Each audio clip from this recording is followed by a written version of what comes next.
Good day everyone! Welcome to Electric Vehicle Channel. I'm Mark from Go E-Vehicle.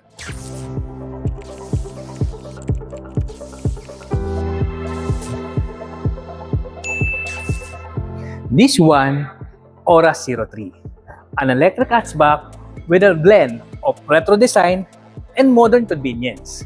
Tara, let's talk about this EV. Let's go!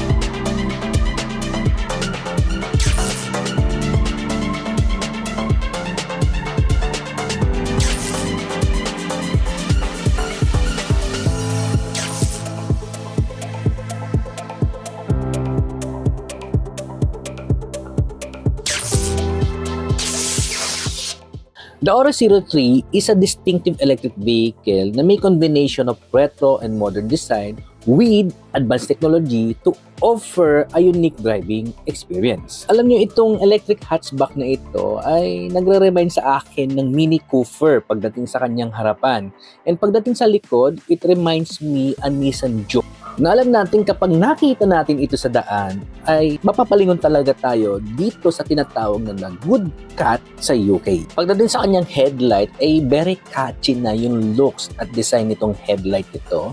Is fully LED at sa gilid ng kanyang headlight nandun yung kanyang DRL light and signal light. Side mirror niya ay meron siyang signal light with automatic folding na rin ang kanyang side mirror with electronic adjuster na rin yung kanyang mga mirror. Sa baba ng kanyang headlight, meron siyang fish scale dito and dagdag uniqueness no pagdating sa EV na ito. And of course, dito sa ilalim ay meron siyang silver chrome accent at sa center ng EV nandito yung kanyang honeycomb grille. Ang kanyang rim ay napakaganda, very classic ang kanyang design na may tire size na 215 by 50 R18 sa front at sa kanyang rear. At the side, makikita mo dito yung kanyang charging port for DC and AC. Sa fast charging nito ay meron siyang 46 minutes, 0 to 80%. At sa kanyang slow charging for AC charging ay 8 hours ang kanyang full charge. At the back ka EV, ang isa sa mga nagustuhan ko dito yung kanyang rear bumper. And both side ka EV, nandyan yung kanyang signal light at ang kanyang reverse lamp. At sa bandang gitna ka EV, ang kapansin-pansin yung kanyang long tail lamp na napakaganda, very elegant tingnan.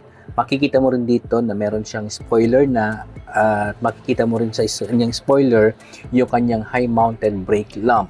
At the top ka EV, makikita mo yung kanyang shark fin antenna. Siyempre, makikita mo rin dito yung kanyang Aura emblem and GW emblem. Pagdating sa tailgate, naka-manual pa ito ka EV. Look at the space na meron itong Aura. Napaka-spacious ng kanyang trunk compartment dito sa likod. So, if you want na mas malaki pang space, you can put it down yung ating second row, pwedeng half at pwedeng 100%. Kung interesado ka sa mga electric vehicle na katulad nito, please subscribe sa ating channel. Scroll mo na rin ang ating video section, baka dyan mo na makita ang bagay na EV na para sa iyo. Please paki-like na rin ang video na iyong pinapanood bilang suporta at tulong para sa pag-build up po ng ating channel. The battery type of Aura 03 is lithium iron phosphate with a capacity of 48 kilowatts per hour. The maximum power is 141 horsepower and the maximum torque is 210 Newton meter. And pagdating sa kanyang drive mode sa EV, meron siyang Auto, Eco at Eco Plus and Sport. Kagaya nga sabi ko ka EV, ang range nitong ating nire-review is 400 kilometers. And also, it has 160 kilometers per hour for the top speed. Pagdating sa kanyang performance ka EV, meron siyang 0 to 100 for only 8.3 seconds. Kaya pala napakabilis nito nung aking na-drive o na-test nitong nakaraang millas.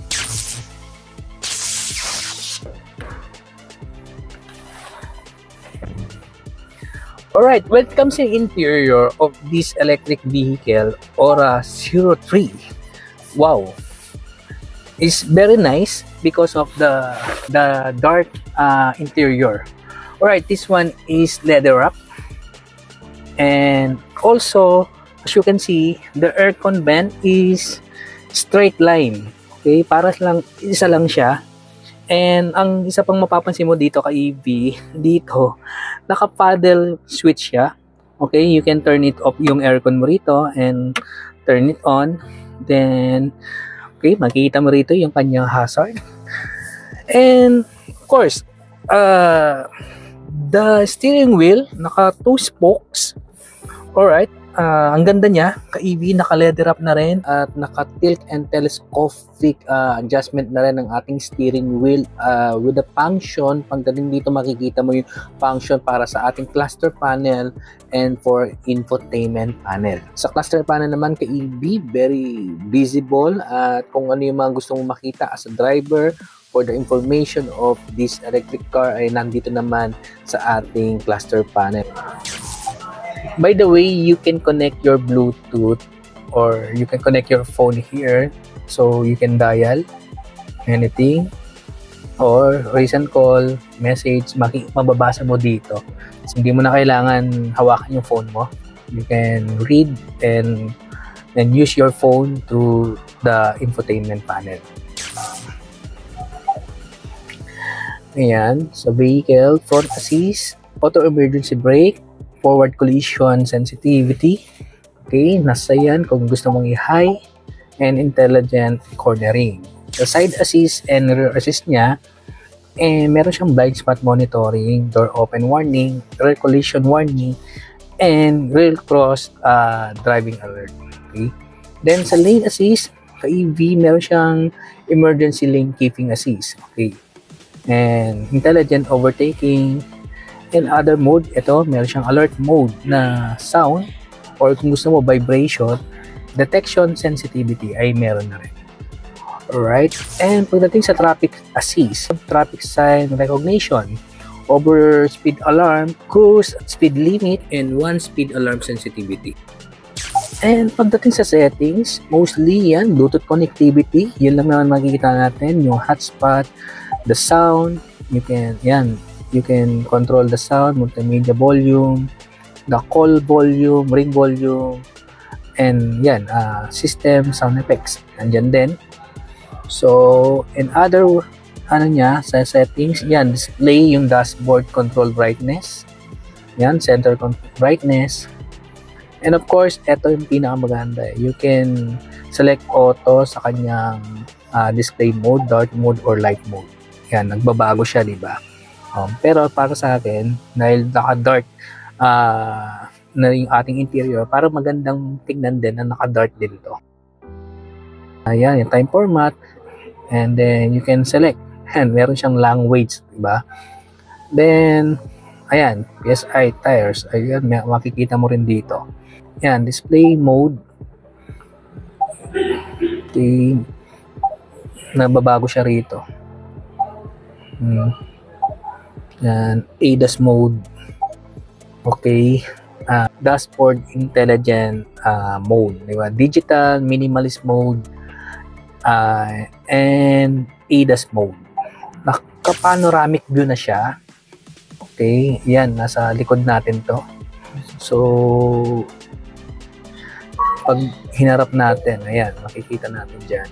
Harap, naka 360 panoramic mode. Okay. Pagdating sa battery, yan, makikita mo naman dito yung motor power, okay, yung range, and etc. Yan, makikita mo naman dito na meron pa tayong 79%. Okay, Apple CarPlay. Actually, ayaw pa niyang mag-click ngayon kasi naka-disable pa, pero meron siya, no? Meron itong Apple CarPlay, and itong ito ay kanyang Android Auto. Okay? So, hindi pa siya naka-connect. So, ayan, pwede mo gamitin yung Apple CarPlay and Android Auto. And sa aircon function ka EV, nasa ating infotainment panel na yung mga controls pagdating sa ating aircon. And ka-EV, pagdating sa kanyang sun visor, it has a vanity mirror pero wala siyang lights. In both side ka-EV, yun nga, it's the same. Wala rin siyang lights dito pero meron siyang mirror. And also, as you can see dito, makikita mo yung kanyang lamp. And naka-on yung kanyang passenger airbag. Okay? And so also, ka-EV, ay meron din siya ditong USB outlet para sa ating mga dashcam kung gusto natin magpalagay. And also this one, meron tayong sunglass holder dito. Meron siyang 2 USB port at yung connection niya for the infotainment. Pwede ka rin naman mag-charge niyan, and of course for the charging outlet. They have also a cigarette outlet dito and small space para sa ating cellphone and cup holder here na dalawa. And napakaganda ng kanyang design dito, no? Hindi siya piano black pero meron siyang line design. Ito yung kanyang gear selector if you want to reverse, neutral, and drive, and also electronic parking brake and auto hold function. Okay, etong variant na to ka-EV na 400 plus ay wala siyang wireless charger. So sa top variant na 500 kilometers meron ito. So meron siya rito lagayan ng barya or anything, cellphone. And pagdating sa ilalim ng kanyang armrest sa gitna, ay meron siyang small utility box or pwede natin paglagyan ng mga anything na pwede nating magamit. Meron din pala siyang hook dito, and of course maluwag yung kanyang compartment box. Naka-leather seat na rin ang bawat upuan nito ka-EV, and dito sa kanyang drive seat ka-EV ay naka 6-way electronically adjustable na rin. And pagdating doon sa kanyang co-driver, naka 4-way electronically adjustable ito.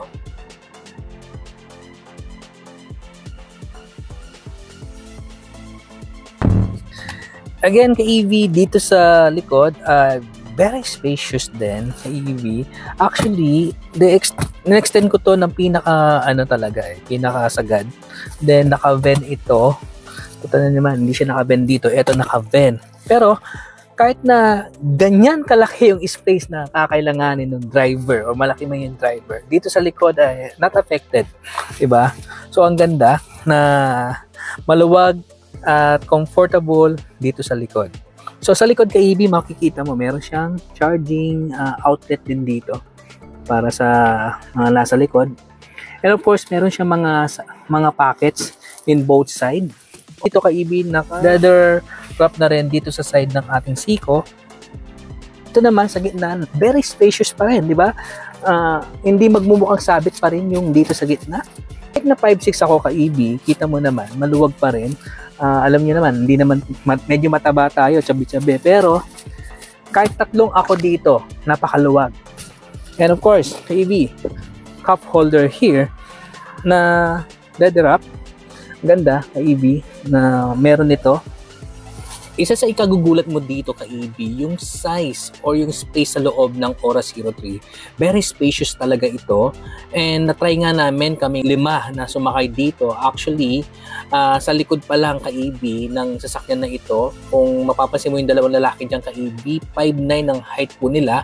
Pero yung space ng kanilang tuhod ay naka 1 to 2 piece pa yung space, no? So, napaka-spacious nitong EV na ito.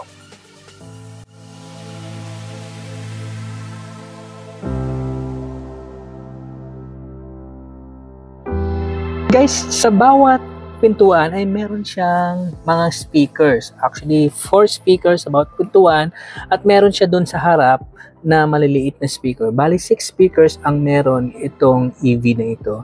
And also this one, they have a bottle holder here. And of course, this electric vehicle is a keyless entry na. Kita niyo naman yung remote, is a premium class or feeling kapag hawak mo itong remote, and pagdating sa start and stop button niya, nandito sa ilalim ng manubela.